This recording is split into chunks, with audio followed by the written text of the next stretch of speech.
আপনি যদি মনে করেন আমি এখনই নির্বাচন করে এখনই ক্ষমতায় যাব, তাহলে এতটুকু নিশ্চিত থাকেন যে আপনি যদি 90% ভোটও পান জনগণের দিয়া, যদি আপনি ক্ষমতায় যান এবং ইসলাম প্রতিষ্ঠা করার চেষ্টা করেন, আগামী 5 বছর পর আপনি থাকবেন না।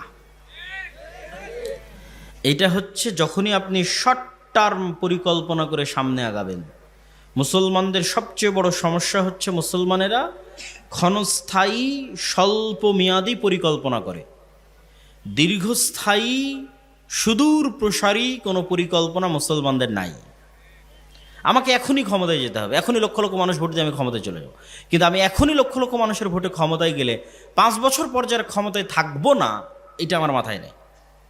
আমার তো এই চিন্তা করা উচিত যে আমি ইসলামকে বাংলাদেশে যেই দিন ক্ষমতায় নিয়ে যাব সেই দিন দুটো জিনিস ঘটবে। এক, উইদাউট এনি কম্প্রোমাইজ ইসলাম বাংলাদেশের ক্ষমতায় আসবে। দুই, চিরস্থায়ীভাবে আসবে। 2 বছরের জন্য, 5 বছরের জন্য নয়, স্থায়ী। এটা হচ্ছে ইসলামের থিওরি। ইসলাম চায় এভাবে ক্ষমতায় আসতে, চুক্তিবদ্ধ হয়ে নয়, তোমার সাথে কম্প্রোমাইজ করে নয়। আদর্শগত কম্প্রোমাইজ করে এবং সময়গত কম্প্রোমাইজ করে ইসলাম ক্ষমতায় আসতে পারে না। ইসলাম ক্ষমতায় আসবে আইডিওলজিক্যাল উইদাউট এনি কম্প্রোমাইজ এবং স্থায়ীভাবে। তো মুসলমানদের সমস্যা হচ্ছে তারা স্বল্পমেয়াদী কাজ করে এবং রিয়্যাক্ট করে। অন্যরা সুদূর প্রসারী 100 বছরের পরিকল্পনা করে কাজ করে। তো 100 বছরের পরিকল্পনা করে যে কাজ করতেছে, ওই কাজের একটা অংশ হঠাৎ করে আপনার সামনে প্রকাশ পেয়ে গেছে। হঠাৎ করে যখন আপনার সামনে প্রকাশ পেয়ে গেছে, তখন আপনারা এরকম লক্ষ জনতা লিল্লাহি তাকবীর আল্লাহু আকবার বলে রাস্তায় নেমে গেলেন। এটাকে বলে রিয়্যাক্ট করা। আপনি সুদূর প্রসারী কোনো পরিকল্পনা তো করতে পারেন না, ওরা সুদূর প্রসারী পরিকল্পনা করছে। ওদের পরিকল্পনার কোনো অংশ যখন প্রকাশ পেয়ে যাচ্ছে আর আপনার কাছে মনে হচ্ছে এটা ইসলাম বিরোধী, তখন আপনি শুধু প্রতিক্রিয়া দেখালেন, রিয়্যাক্ট করলেন, মিছিল, মিটিং, বক্তব্য, লিল্লাহি তাকবীর আল্লাহু আকবার দিয়ে ওই পর্যন্তই শেষ। আপনি যে আবার পাল্টা কোনো সুদূর প্রসারী পরিকল্পনা করবেন, এটা নাই। এই দুটো জিনিস না থাকার কারণে এবং মুসলমানদের মধ্যে এই জ্ঞানের অভাব আছে যে রাষ্ট্রে ইসলাম ক্ষমতায় আসলে সে কি উপকারটা পাবে। পাশ্চাত্য মিডিয়া মুসলমানদেরকে ভয় দেখায় যে ইসলাম যদি ক্ষমতায় আসে তাহলে দেখো এরকম ভয়াবহ চিত্র। কি ভয়াবহ চিত্র? এই দেখো, দোররা মারা হচ্ছে, হাত কাটা হচ্ছে, রজম করা হচ্ছে, এরকম ভয়াবহ চিত্র তো তোমরা কি তোমাদের দেশে দেখতে চাও? তখন মানুষ ভীত সন্ত্রস্ত হয়ে যায়। কিন্তু ইসলামের এটিই যে একমাত্র চেহারা নয়, বরং ইসলামের আরেকটা চেহারা আছে, যে ইসলাম যদি রাষ্ট্র ব্যবস্থায় প্রতিষ্ঠিত হয় তাহলে এটি হবে পৃথিবীর সর্বশ্রেষ্ঠ কল্যাণমূলক, মানবসেবী, ন্যায়পরায়ণ, ইনসাফ প্রতিষ্ঠাকারী রাষ্ট্র। এই জিনিসগুলো প্রত্যেকটার অসংখ্য ব্যাখ্যা আছে। ন্যায়পরায়ণ, ইনসাফ প্রতিষ্ঠাকারী মানে কি? ন্যায়পরায়ণতা কি? ইনসাফ কি? মুসলমানেরা তো এই ছোট্ট জিনিসটাই জানে না যে ন্যায়পরায়ণতা কি। তাহলে সে কেমনে বুঝবে যে একটা ন্যায়পরায়ণ রাষ্ট্র কেমন হয়? এটা সে কল্পনা, আপনার কল্পনার দৃষ্টিতে আপনারা দেখতে পারেন না যে ন্যায়পরায়ণ ভিত্তিক রাষ্ট্র কিরকম হতে পারে। কেন? মুসলমানদের ব্যক্তি জীবনে ন্যায়পরায়ণতা নাই। মুসলমানেরা ইসলামের বাহ্যিক যে রিচুয়ালস, বাহ্যিক যে আমল আখলাক, আনুষ্ঠানিকতা, সেটিকে ইসলাম মনে করে আমার মুখে দাড়ি আছে আমি মুসলিম, আমার মাথায় টুপি আছে আমি মুসলিম, আমি দান করলাম দানবীর আমি মুসলিম, আমি হজ করে আসলাম আমি হাজি, আমি তাহাজ্জুদের সালাত আদায় করি আমি নামাজি। কিন্তু সে তাহাজ্জুদের সালাত আদায় করার পরেও, নামাজি, হাজি, দানবীর হওয়ার পরেও সে যে মুনাফিক, এটা কিন্তু সে কোনোদিন বুঝতে পারেনি। কিভাবে মুনাফিক? রাসূলুল্লাহ সাল্লাল্লাহু আলাইহি ওয়াসাল্লাম বলেন, আরবাউন মান কুন্না ফি, 4টা বৈশিষ্ট্য যার মধ্যে থাকবে সে মুনাফিকান খালিসা, নিষ্কলুষ, নির্ভেজাল, খাঁটি মুনাফিক। এক, ইদা হাদ্দাসা কাযাবা, যখন কথা বলে মিথ্যা বলে। ওয়াইদা ওয়াদা আখলাফা, যখন ওয়াদা করে ভঙ্গ করে, ওয়াইদা তুমিনা খানা, যখন আমানত রাখা হয় আমানতের খেয়ানত করে।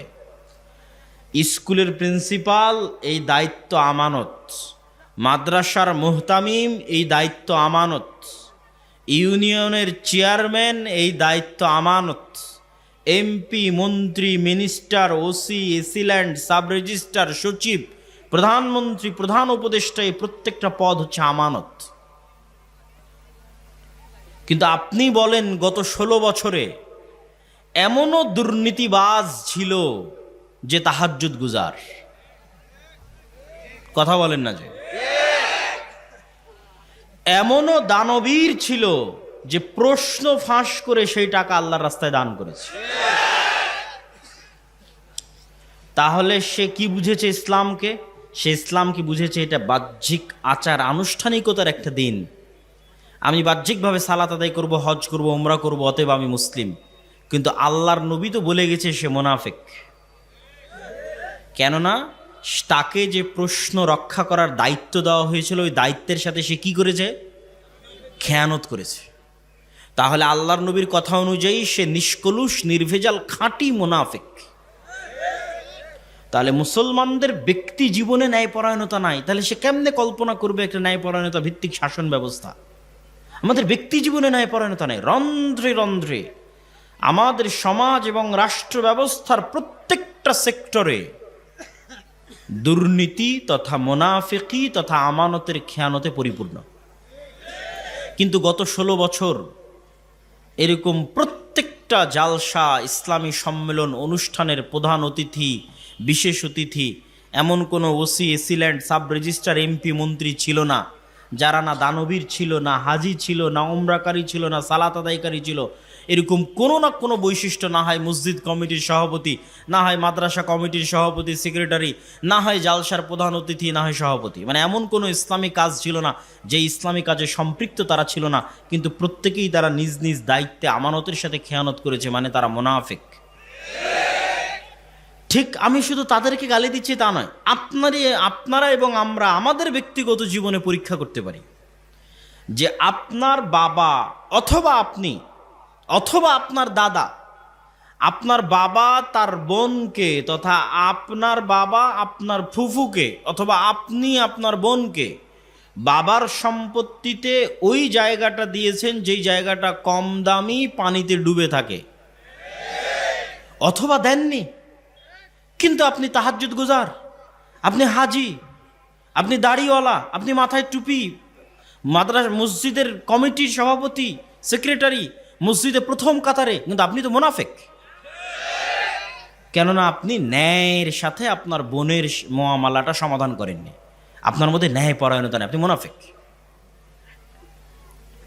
তো আমরা আমাদের ব্যক্তি জীবনেও, আমাদের রাষ্ট্রীয় এবং সামাজিক জীবনের কোনো স্তরে ন্যায়পরায়ণ নই, তাহলে আমি কেমনে বুঝবো যে ইসলামী রাষ্ট্র ব্যবস্থা কেমন হতে পারে? ইসলামী রাষ্ট্র ব্যবস্থা কতটা ন্যায় ভিত্তিক, কতটা সুষম, কতটা ইনসাফ ভিত্তিক হতে পারে? এটা এই ধরনের গণতান্ত্রিক সেকুলারিজম আর লিবারালিজমের বাংলাদেশে আপনি চোখেও দেখতে পাবেন না। ওইটা একমাত্র ইসলামই দিতে পারবে। কিন্তু ওই ইসলাম যদি ক্ষমতায় আনতে হয়, তাহলে যেমন আপনাদের এরকম শক্তিশালী প্রতিষ্ঠান লাগবে, ঠিক আমাদের ব্যক্তি জীবনে সততা এবং ন্যায়পরায়ণতা লাগবে। কেননা আপনার মাধ্যমেই তো ইসলাম ক্ষমতায় আসবে। তা আল্লাহ সুবহানাহু ওয়া তাআলা নিজে ন্যায়পরায়ণ, সারা পৃথিবীর সকল ক্ষমতার একচ্ছত্র মালিক তিনি তার দয়ায় আপনাকে ক্ষমতা দিবেন। আর আপনার মধ্যে ন্যায়পরায়ণতা নাই, তাহলে আল্লাহ কেমনে দিবে? কেন আল্লাহ তো ন্যায়ের সাথে পৃথিবী পরিচালনা করে, আল্লাহ তার ক্ষমতা ন্যায়ের সাথে পৃথিবীতে প্রতিষ্ঠিত করে। তাহলে আল্লাহ তাকে কখনোই ক্ষমতা দিতে পারে না যার নিজের মধ্যে ন্যায়পরায়ণতা নাই। আপনি জোর করে ক্ষমতা দখল করে নেবেন সেটা ভিন্ন কথা, আল্লাহ আবার জোর করে ছিনিয়েও নিবে, যেমনটা আল্লাহ ছিনিয়ে নিয়েছে। দেখছেন সিরিয়াতে আল্লাহ সুবহানাহু ওয়া তাআলা ছিনিয়ে নিল 11 দিনে, আপনাদের এখানে নিয়েছে 36 দিনে, সিরিয়াতে নিয়ে নিয়েছে 11 দিনে, আপনাদের চেয়ে তো কম সময়ের মধ্যে। সুতরাং কুলিল্লাহুম্মা মালিকাল মুলকি তুতিল মুলকা মান তাশা, একচ্ছত্র ক্ষমতার মালিকানা কার হাতে? আল্লাহর হাতে। তো আল্লাহ যদি মনে করে তার দয়ায় আল্লাহ তার বাছাইকৃত বান্দাদেরকে ক্ষমতা দিবে, তাহলে অবশ্যই আল্লাহর সেই বাছাইকৃত বান্দাদেরকে আল্লাহর দয়া পাওয়ার উপযুক্ত হতে হবে। আর সেই দয়া পাওয়ার উপযুক্ত হওয়ার 1 নম্বর শর্ত, তাদের ব্যক্তিগত, পারিবারিক, সামাজিক জীবনে ন্যায়পরায়ণতা থাকতে হবে।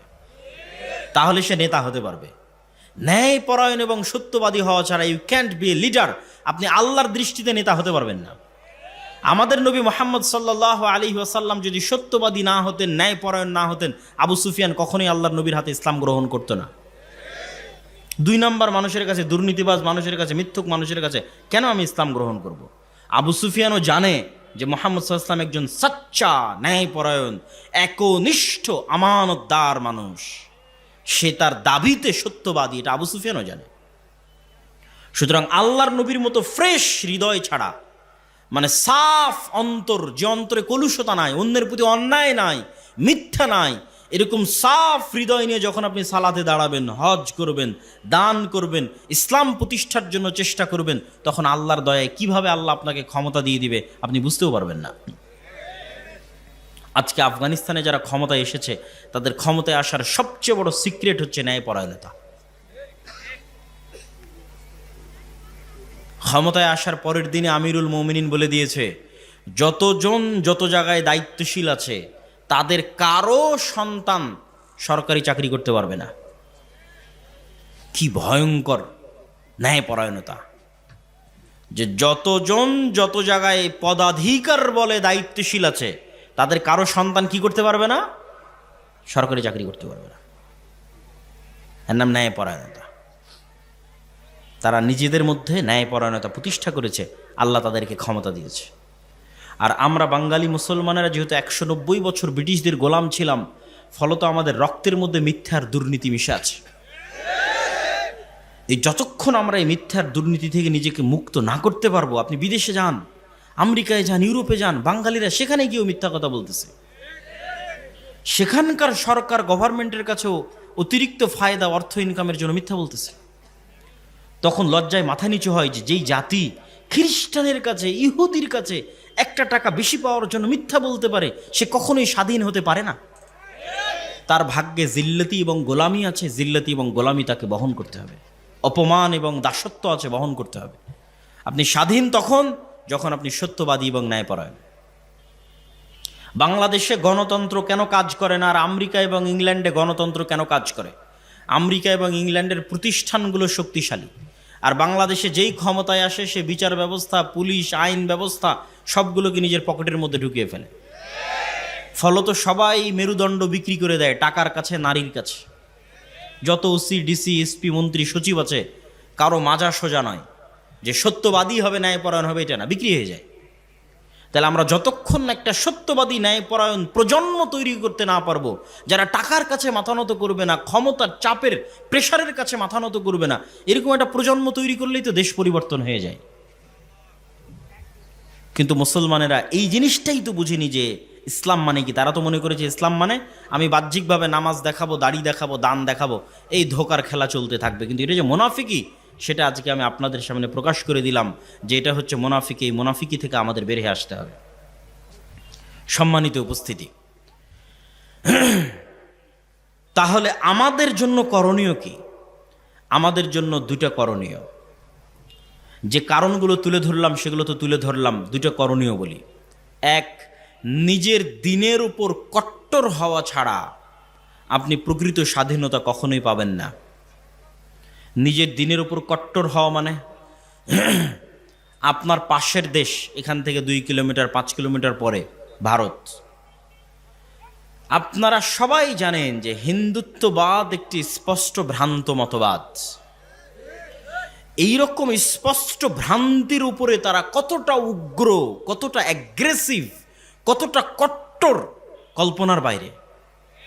আমাদের যুবক ছেলেপেলে ফেসবুকে ট্রল করতেছে যে তারা চট্টগ্রাম নিয়ে নেবে। এটা ট্রল করার নয়, তারা সত্যিকারই এতটা উগ্র যে মন থেকে তারা বিশ্বাস করে যে অখণ্ড ভারত প্রতিষ্ঠা করতে হবে।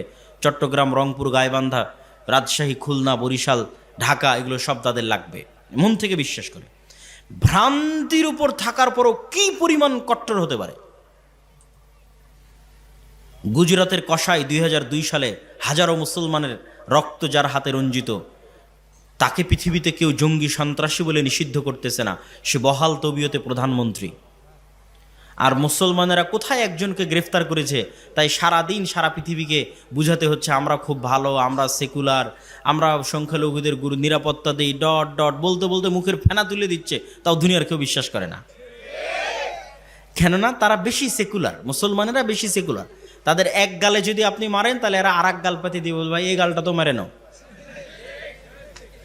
কিন্তু আপনি যান ইসরায়েলে, ইসরায়েল গত 24 ঘন্টায় সিরিয়ার 500টা অস্ত্রাগার গবেষণাগারে হামলা করেছে। ইসরায়েল কাউকে জিজ্ঞেস করেছে যে আমি হামলা করতেছি সিরিয়াতে, আমাকে অনুমতি দাও? আমেরিকাকে জিজ্ঞেস করেনি। ড্যাম কেয়ার, পরোয়া করে না। সে কট্টর, তার নিজের দিনের উপর কট্টর, অ্যাগ্রেসিভ, উগ্র।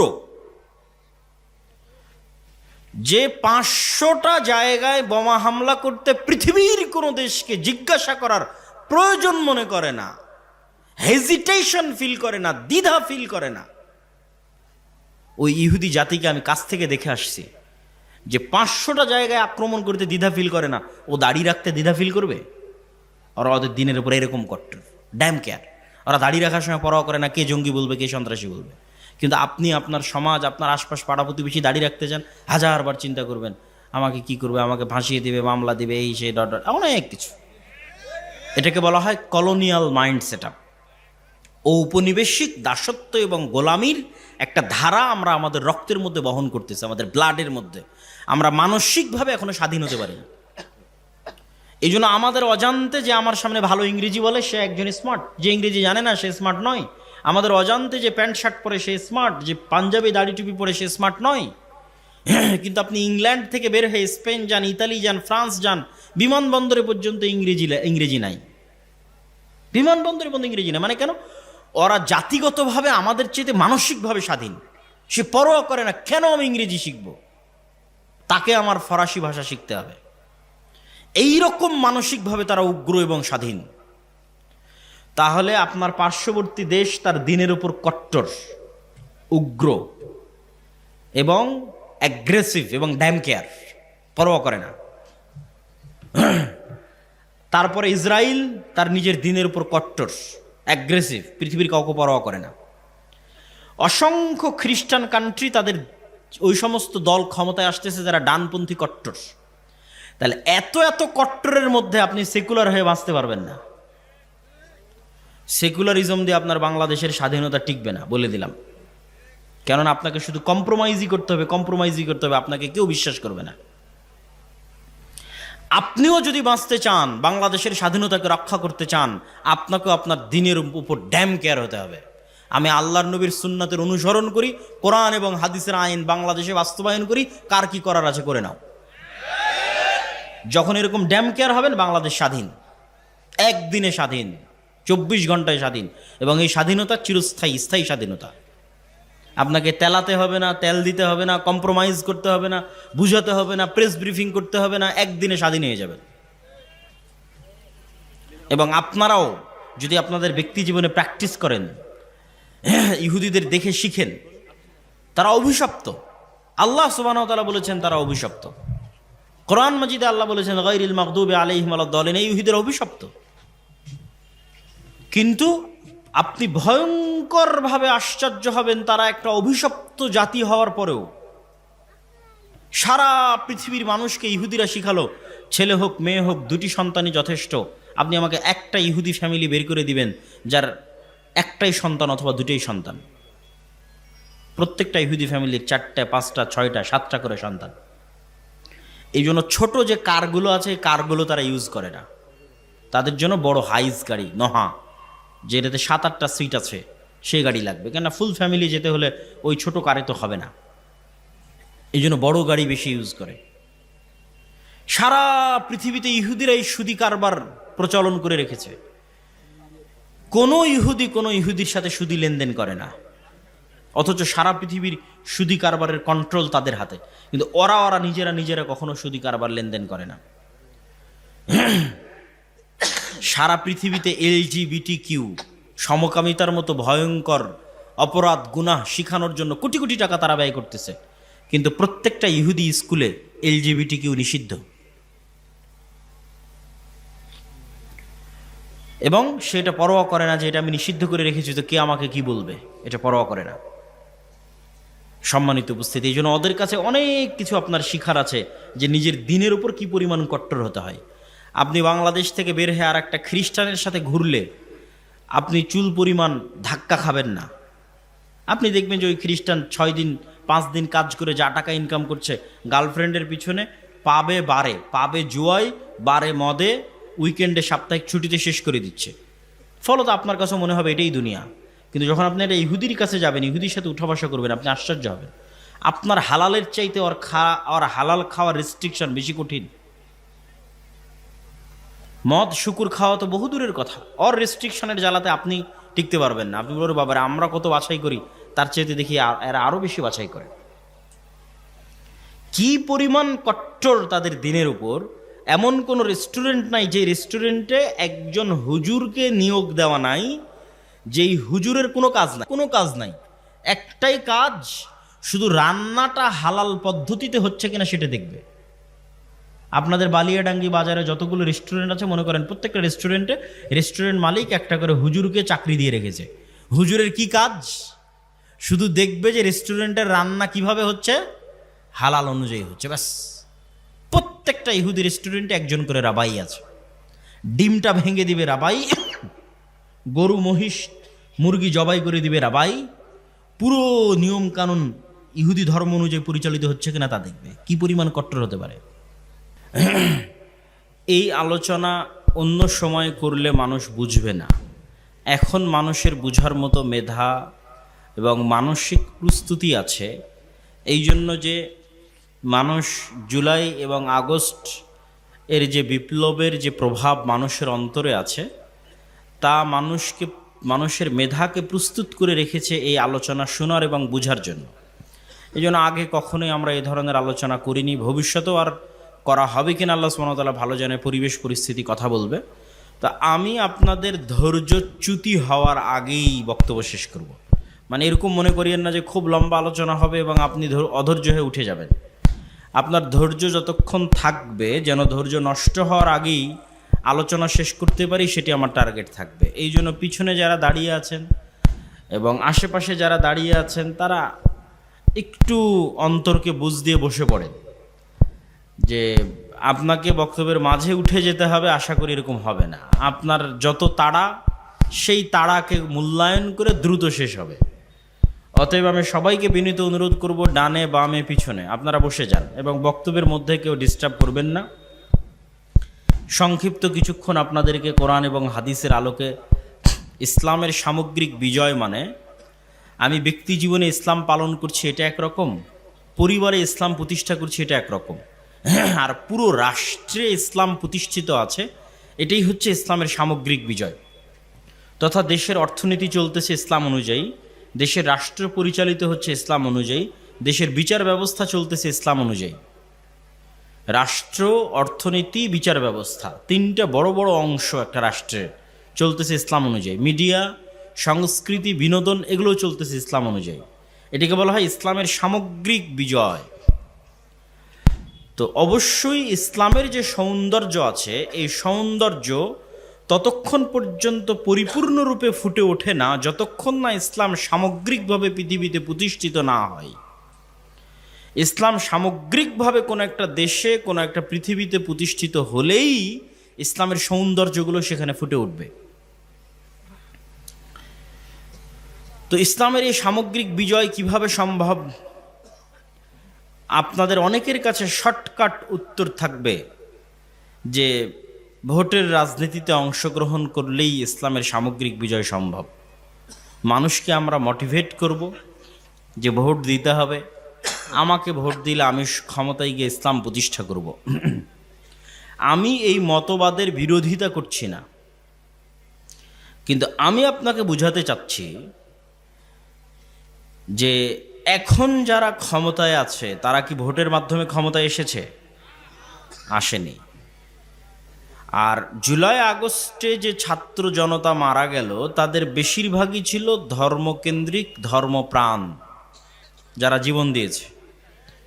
কিন্তু এখন যে সরকার গঠিত হলো, এই সরকারে ইসলামপন্থীদের শক্তিশালী কোনো স্টেক নাই। কেন নাই? তাহলে ইসলামপন্থীরা জীবন দিল, তাদের স্টেক নাই।